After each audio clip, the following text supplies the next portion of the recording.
Muy buenos días para todos los habitantes de la Unión.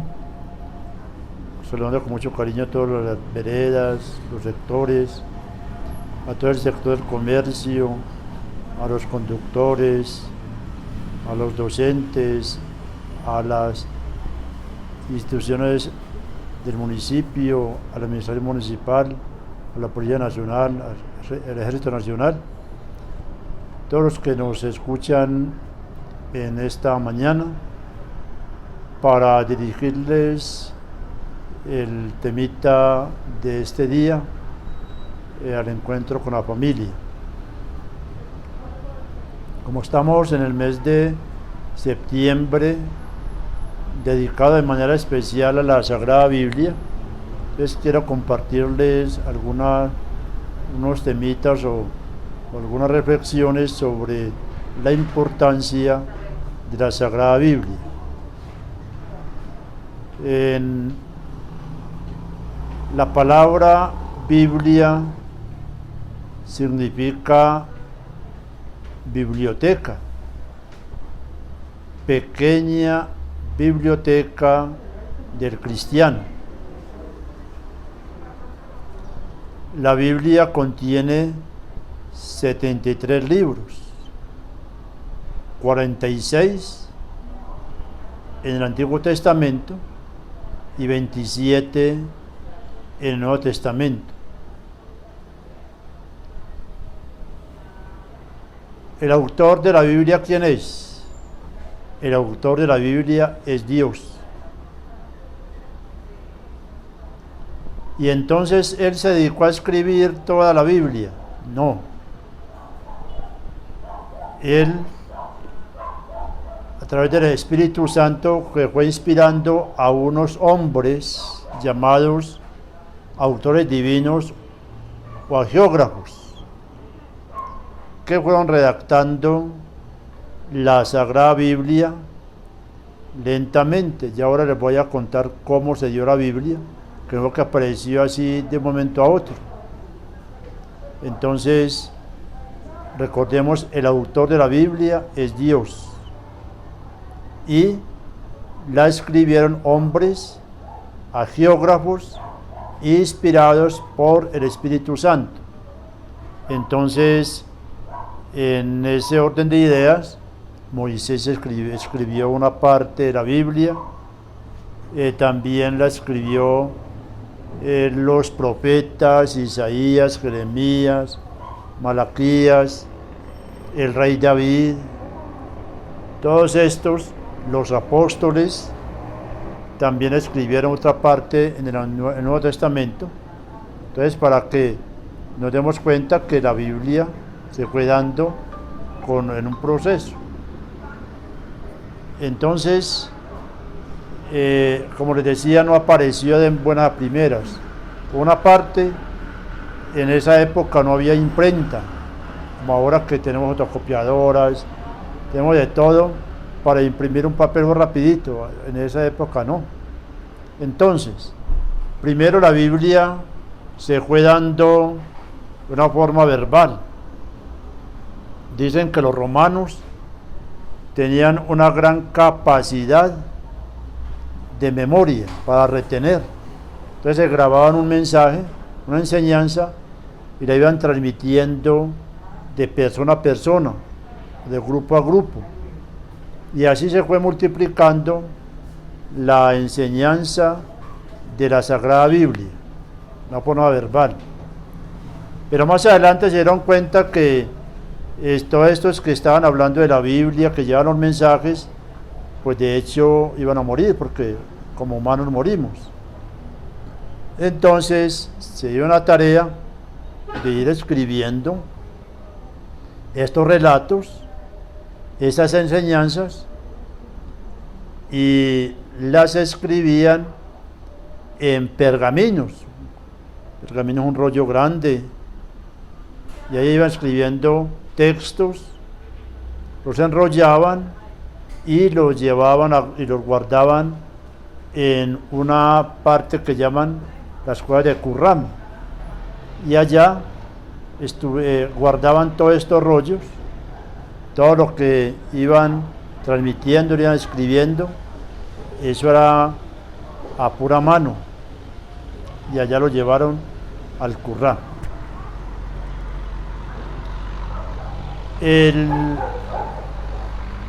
Luego, pues ya viendo que todo esto se iba acumulando y que había que mirar cómo ir seleccionando estas escrituras, estos relatos, entonces se reunió una comisión entre sacerdotes, obispos, el Papa de esa época,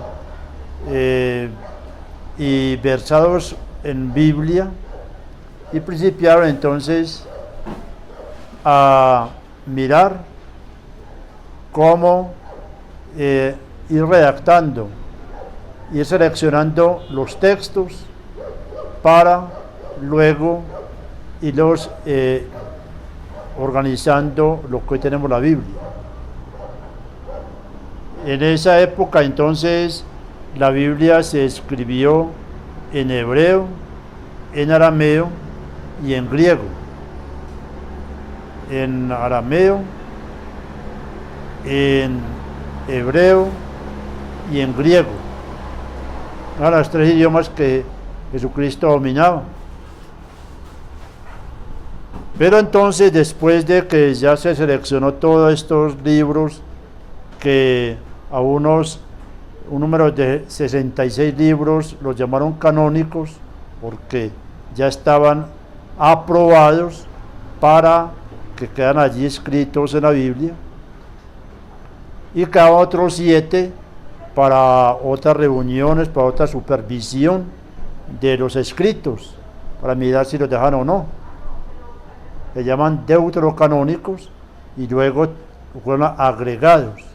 Por eso en la Biblia tenemos 73 libros aprobados canónicamente, y que toda esa palabra de Dios, partiendo desde el Génesis hasta el Apocalipsis, es toda la palabra de Dios. Y lo más bonito que tenemos en la Biblia es que cuando usted o yo cogemos la Biblia para leer un parrafito, un versículo, un capítulo, estamos hablando, dialogando directamente con Dios. Por eso, cuando nos preguntan, oiga padre, ¿cuál es el mejor libro para orar? Recomiéndeme un libro para orar. El mejor libro es la Biblia. Tenemos la Biblia para orar, porque ahí estamos hablando, dialogando directamente con Dios, porque Él es el autor. Ahí está todo. Toda la Biblia es palabra de Dios, porque Él es el autor de ese libro, o de esa biblioteca, diríamos. ¿Qué pasó luego entonces de toda esta parte de la Sagrada Biblia? San Jerónimo, por eso en septiembre se celebra el mes de la Sagrada Biblia, porque San Jerónimo, el 30 de septiembre, se celebra la fiesta de San Jerónimo, doctor de la Iglesia. Ese se dedicó a traducir toda la Biblia del hebreo, el arameo, el griego al latín. Entonces, mucho tiempo, por muchos años, estuvo la Biblia escrita en la lengua latina. Inclusive algunos sacerdotes de la época del 60, de 70, estudiaban en el seminario y era puro latín, la filosofía, la teología, la Biblia toda era en latín. Inclusive acuérdense que las Eucaristías también se celebraban en latín, el sacerdote a espaldas del pueblo, celebrando en latín, la gente como entendía, entonces se ponía a rezar rosarios, a rezar novenas, y entonces la Eucaristía se le perdía como ese sentido de participación en la Eucaristía. Luego ya en el año 70 y 75 o antes se permitió celebrar la Eucaristía en español con buena participación de la comunidad, y entonces ya el sacerdote daba la cara al pueblo, celebraba, y eso fue pues lo mejor, aunque otros hoy todavía siguen reclamando que la Eucaristía se le perdió el sentido, que por qué no se celebra en latín. Pero ¿qué sentido tiene celebrar en latín si no entendemos el español? Vamos a entender el latín. Entonces es eso, que nos demos cuenta de que estamos con una riqueza grande, vuestras manos, que es la Biblia, y en este momento la liturgia, la Eucaristía, celebrada en español y con participación de toda una comunidad. Eso es un regalo muy grande. Entonces seguimos pues con lo de la Biblia. También lo decíamos que la traducción del hebreo, del griego y del arameo, que eran los tres idiomas en que estaba escrita la Biblia, se tradujo al latín. Lo hizo el San Jerónimo, doctor de la Iglesia. Ahora tenemos la Biblia en español de muchas formas. Está la Jerusalén, que es como la mejor traducción. Está el pueblo de Dios, la Colunga, y muchas que con un lenguaje asequible que todos entendemos. Tengamos también cuidado con esto en la Sagrada Biblia: no tomar los textos de la Biblia al pie de la letra, que a veces dices que no podemos cambiar, que no podemos decir otra cosa y no lo que nos está diciendo la Biblia, en fin. Pero recuerden que la Sagrada Biblia fue escrita en parábolas, en comparaciones, con el fin de dar,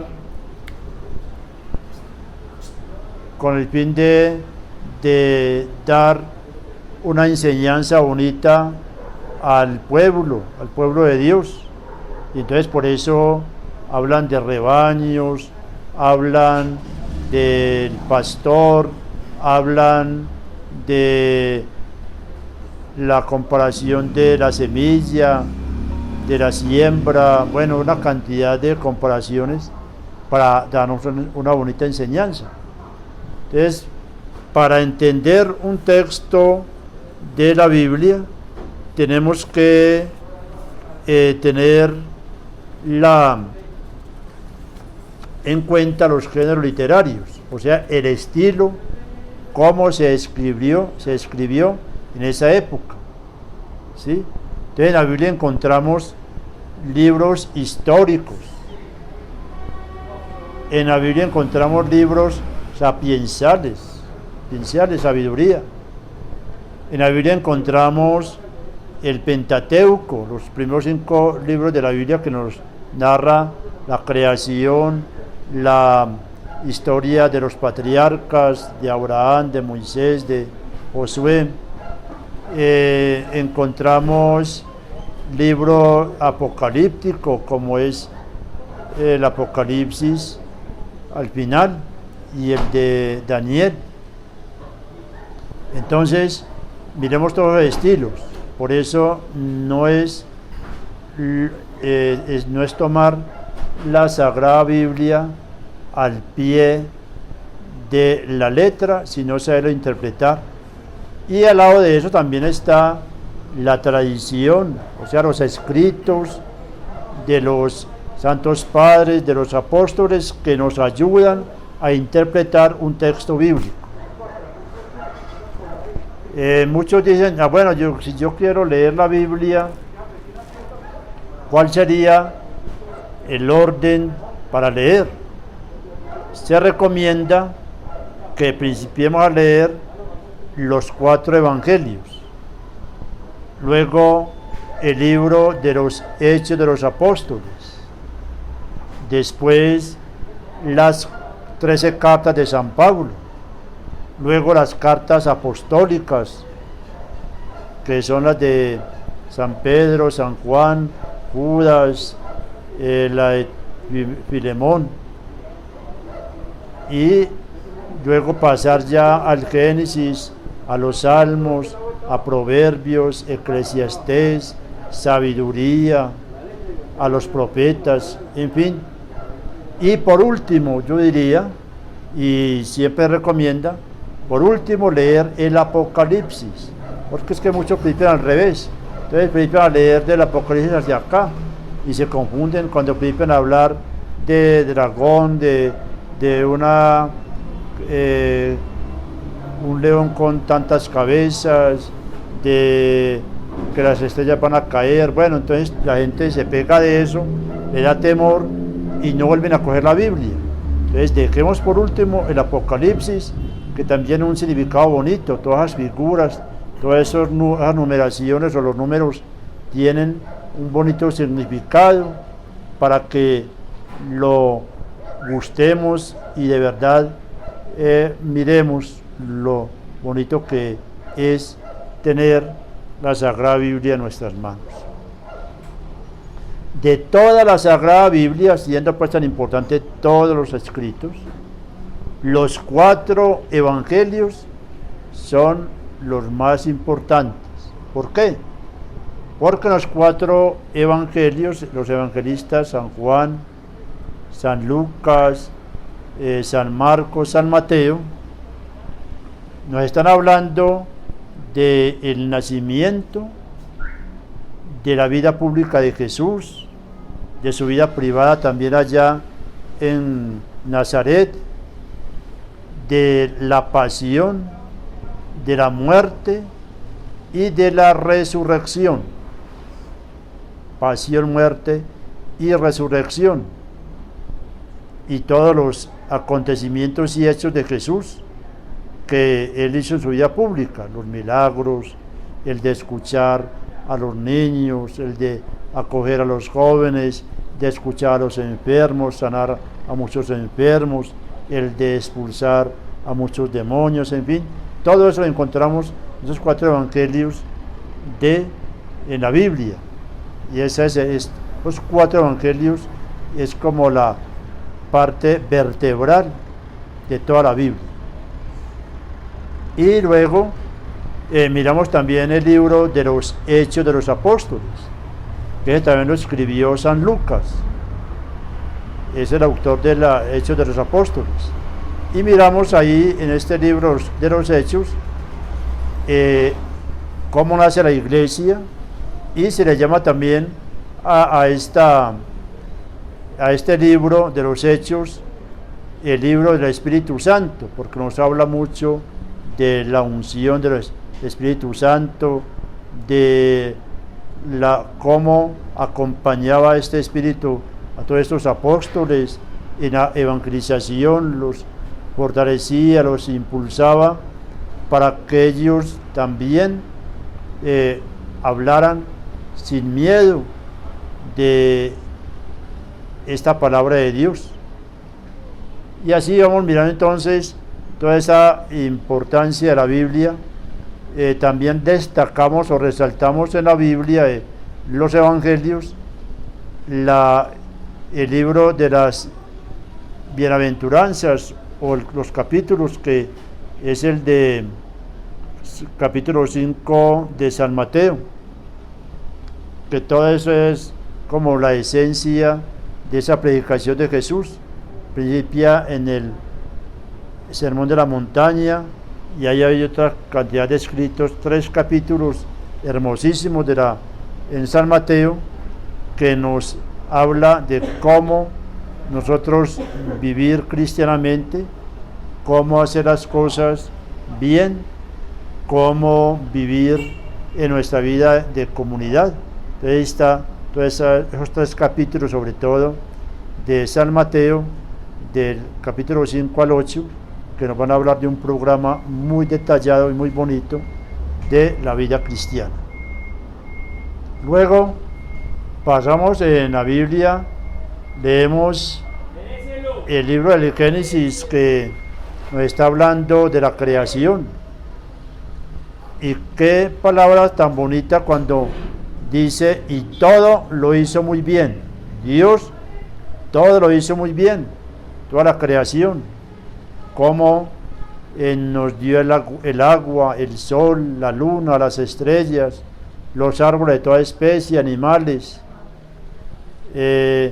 Nos dio la tierra, el planeta Tierra. O sea, una maravilla toda esta creación, que uno se pone y todo a mirar y a admirar, y cada vez uno dice: ¿cómo nos atrevemos a decir que Dios no existe ante tanta bondad, tanta armonía en nuestra creación, en todo lo que Él nos dejó para que nosotros le alabemos y le bendigamos?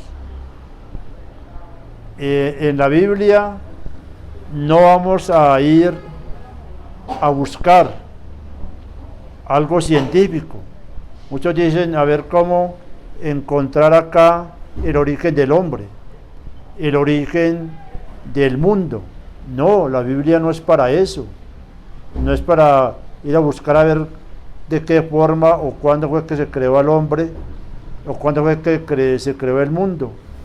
La Biblia nos narra algo bonito, toda esa historia de salvación, pero la Biblia, más que un libro científico, es que no es científico, es un libro espiritual, donde nosotros vamos a un texto para gustarlo, para rumiarlo, y luego ya para hacerlo vida nosotros.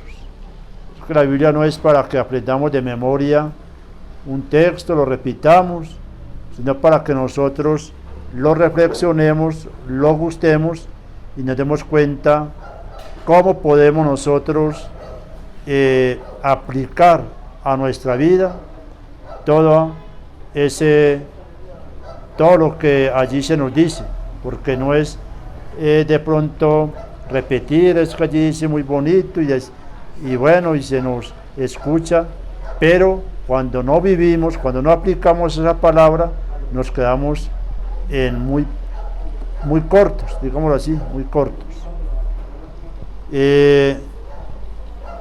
Habría mucho que hablar de la Biblia, pues yo quiero terminar con estos 5 punticos de la lección divina, que cuando nosotros sabemos que la Biblia se puede tomar así tan sencillamente, nos animamos.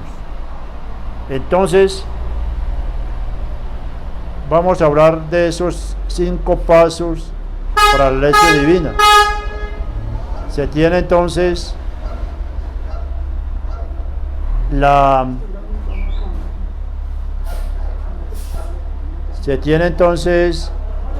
la primera parte o el primer paso: invocación al Espíritu Santo. Invocación al Espíritu Santo, o sea, siempre que vamos a tomar la Biblia para una pequeña lectura, invoquemos al Espíritu Santo, porque ese es el que inspiró, el que les dio iluminación a todos los apóstoles, a todos los que escribieron, para que no se escribiera allí, no se redactara ningún error. Entonces, siempre que tomemos la Biblia, invoquemos la acción del Espíritu Santo. Después pasamos a tomar la Biblia, un texto cualquiera de la Biblia, y es la lectura pausada, lenta de esa palabra. No es que yo coja la Biblia y la voy leyendo de carrera como leer el periódico o como leer cualquier revista, no.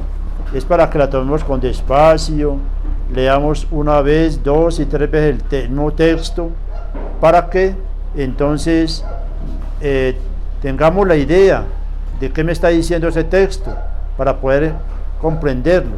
Es tratar de comprender el texto que leo a través de una lectura pausada y de una o dos veces bien, en forma. Luego se pasa al otro momento de ese texto, y es el de meditar la palabra, es fijarme qué palabra, qué frase me llama la atención, para yo de pronto meditarla más en forma, tratar cómo es que la voy a aplicar, en fin, de darme cuenta de que ese texto me cae a mí o me puede ayudar en esto.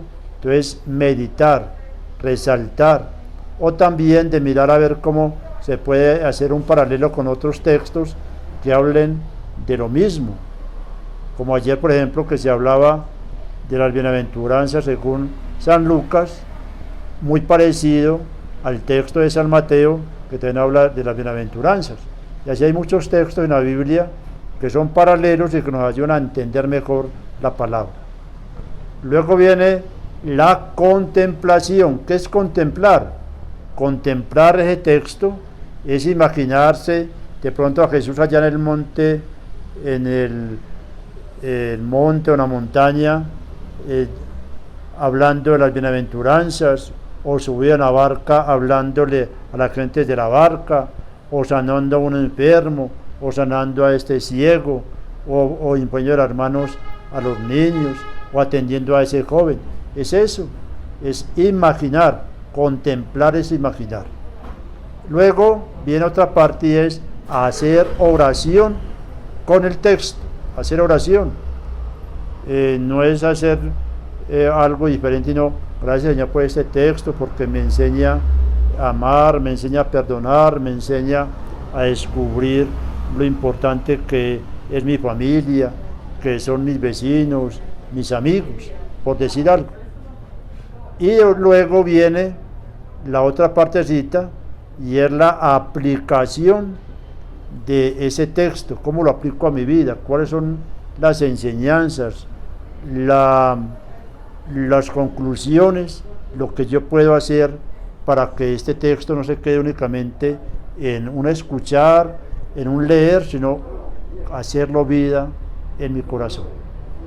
Eso entonces es lo que le quería hablar en este ratico, de la importancia de la palabra de Dios, de tener unas nociones muy someras de la Biblia, porque para hablar de ella y escudriñar temas necesita mucho tiempo, pero por lo menos darles a conocer la importancia de la Biblia.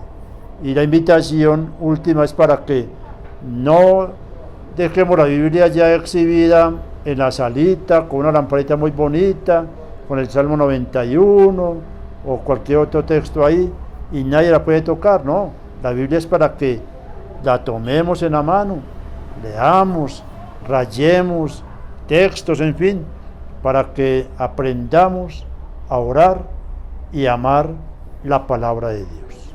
Bueno, queridos amigos y amigas, muchas gracias por escucharme.